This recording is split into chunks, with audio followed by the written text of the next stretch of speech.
Hey there, Bill DeWeese here. Are you making voiceover personal?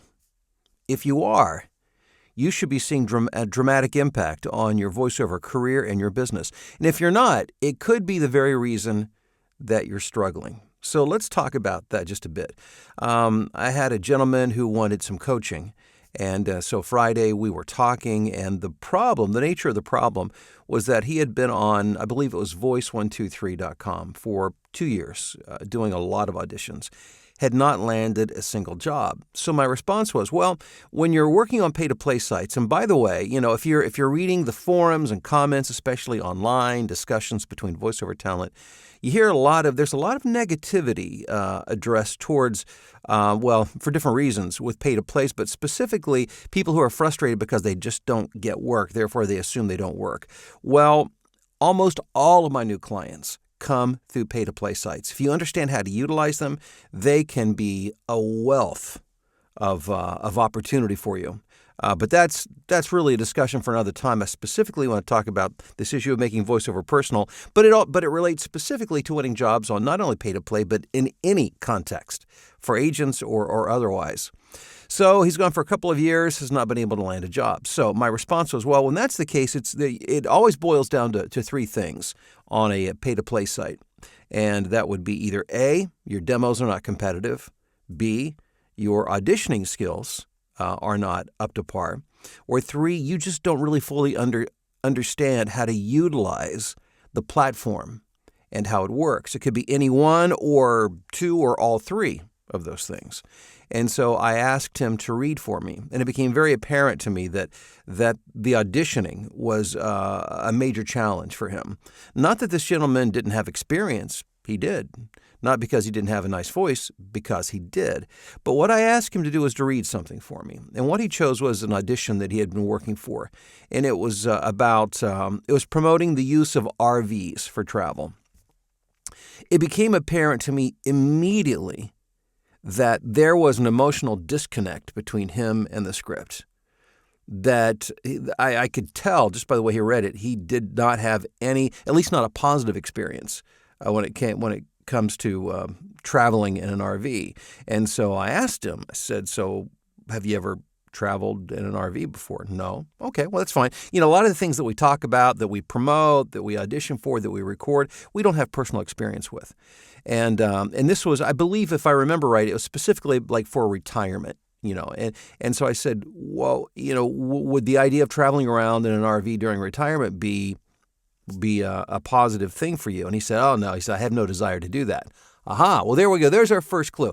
Well, first of all, he was being honest. And he said, I do not have an emotional connection to this. Okay, well, great. That doesn't mean you can't do it or even win the job, because as we all know we do things. We talk about things, we promote things, we talk about things, that we may not understand at all. It may not be something that we're familiar with or have personal experience with, or B, it might be something we don't even like or enjoy, a product we haven't used or don't want to use or used and had a bad experience. But that doesn't mean that we cannot audition for and win the job. So I said, okay, well, that's good. So I said, well, let's talk about if you had a choice for retirement, what would it be? If it's not traveling around in an RV, what would it be? And he said, playing golf. Oh, okay, well, good. Now we're getting someplace.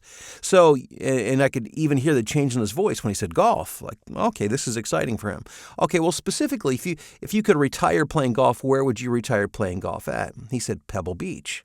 Aha, now it was becoming very personal. So the idea was, okay, I don't like this. In this case, it was traveling in an RV. So what do you like? If you could draw your ideal scenario, what would you be emotionally drawn to? Well, it would be living on Pebble Beach, out in California, playing golf, and retirement. And when he began to talk about it, there was a definite change in his attitude and the emotional state that he was in and the way he communicated it. So I said, stop right there. I want you to read the script. He went back to his RV script, began reading it with the same sense of connection and enjoyment, and all of the positive feelings and vibes he was getting from thinking about retiring to Pebble Beach, he was communicating in the script about RVs, which he had no desire to do. And that's, by the way, there's a little strategy that you can utilize to do better on your auditions. But the point is this: you have to make everything personal. Because otherwise, you become a disconnected voice that sounds like they are reading something because you're a hired gun voice. You may have a beautiful voice. It has nothing to do with the sound of your voice or how talented you are. What it has to do with is do they believe you? Do they believe that you have a vested interest, that you have a sense of conviction, that you have a sense of belief? And while we may not actually have that with whatever we're talking about, we can find that by relating a personal experience, something that we are personally invested in. Because at the end of the day, if you don't make the script personal, you don't win the job. If you've been struggling, I can pretty much guarantee you are not personally connecting with the script. You are not owning. It's another way of putting it. You're not owning the script. In other words, there is no feeling, there's no point of view, there's no attitude that's coming through. You're simply reading it to sound good. And that is a recipe for disaster. So, to win in voiceover, you have to make each and every script personal. And if you do that consistently, you will see an increase in jobs won. And believe me, it makes this job a whole lot easier and a whole lot more fun as well.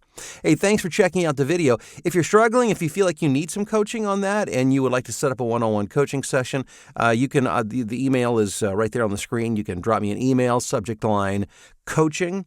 I also have a training program specifically on how to direct yourself by yourself in your studio, which is what we do, right? We direct ourselves. It's called The Secrets of VO Self-Directing.